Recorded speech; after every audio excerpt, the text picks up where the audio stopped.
শিৱসাগৰ জিলাৰ খনামুখ গাঁও পঞ্চায়তৰ অন্তৰ্গত ২ নং মাজগাঁও মধ্য ইংৰাজী বিদ্যালয়ৰ ভোট কেন্দ্ৰত নিশা প্ৰায় 10:40 সম্পূৰ্ণ হয় ভোট গ্ৰহণ।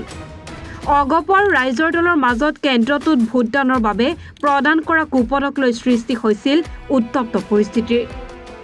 অগপ দলৰ এগৰাকী প্ৰাৰ্থীয়ে ভোট গ্ৰহণ কেন্দ্ৰটোত উপস্থিত থকা BLO গৰাকীয়ে ৰাইজৰ দলক সহায় কৰা বুলি অভিযোগ উত্থাপন কৰাৰ ফলত সৃষ্টি হয় উত্তপ্ত পৰিস্থিতিৰ। আনহাতে ৰাইজৰ দলে এই অভিযোগ সম্পূৰ্ণ মিছা আৰু ভিত্তিহীন বুলি উল্লেখ কৰি ৰাইজৰ দলৰ ভোট ভাঙিবৰ বাবে এই উত্তপ্ত পৰিস্থিতি অগপৰ প্ৰাৰ্থীগৰাকীয়ে সৃষ্টি কৰা বুলি সংবাদ মাধ্যমৰ আগত উল্লেখ কৰে। ঘটনাস্থলীত আৰক্ষী উপস্থিত হৈ নিয়ন্ত্ৰণ কৰে পৰিস্থিতি।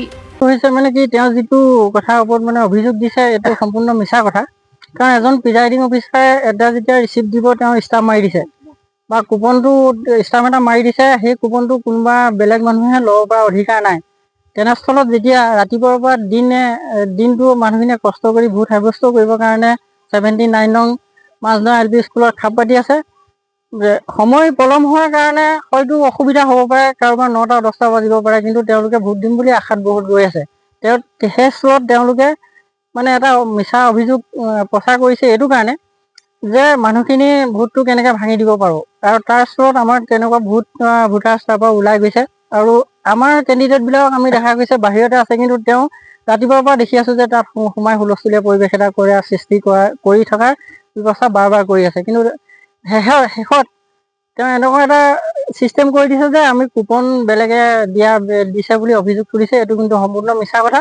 আৰু এইটো প্ৰিজাইডিং অফিচাৰ এবাৰ কুপন ষ্টাম্প মাৰি দিছে, ষ্টাম্পটো কোনো বেলেগে লোৱা অধিকাৰ নাই। আৰু এই হুলস্থুলীয়া পৰিৱেশত পৰি আমাৰ ভোটাৰ্ছ বহুত আঁতৰি গুচি গ'ল আৰু ভোট নিদিয়াকৈও গুচি গৈছে। আমাৰ চেণ্টাৰটোৰ নাম হৈছে 79 2 নং মাজগাঁও LP স্কুল 22 নং খনামুখ। আমাৰ চেণ্টাৰটোৰ ইতিমধ্যে প্ৰায় 70% মান পুলিং হৈছিল। তাৰপিছতে আমাৰ BLO সকলে ভিতৰৰ পৰা প্ৰিজাইডিং বিষয়াসকলে কুপন ছিষ্টেম কৰিলে। কুপন ছিষ্টেম কৰোঁতে আমি দেখা পালোঁ যে যিজন আমাৰ ইয়াত BLO আছে তেওঁ মানুহগৰাকী হৈছে ৰাইজৰ দলৰ ছাপোৰ্টাৰ। তেওঁ মানুহগৰাকী তেওঁলোকে কি কৰিছে, তেওঁলোকৰ নিজৰ মানুহক তাৰমানে কুপনবিলাক সৰহকৈ দি দিছে। সৰহকৈ দি পিনি তেওঁলোকে আকৌ মানুহবিলাক কি কৰিছে, অভাৰ টাইমত কুপন দি সোমোৱাই পিনি আমি থকা স্পটত দেখিবলৈ পাইছোঁ। সেইকাৰণে এইখিনি আমি অভিযোগ কৰিছোঁ মই এগৰাকী কেণ্ডিডেট হিচাপে। আমগুৰিৰ পৰা ৱাকিল আহমেদৰ ৰিপৰ্ট, NE ভাৰত 24।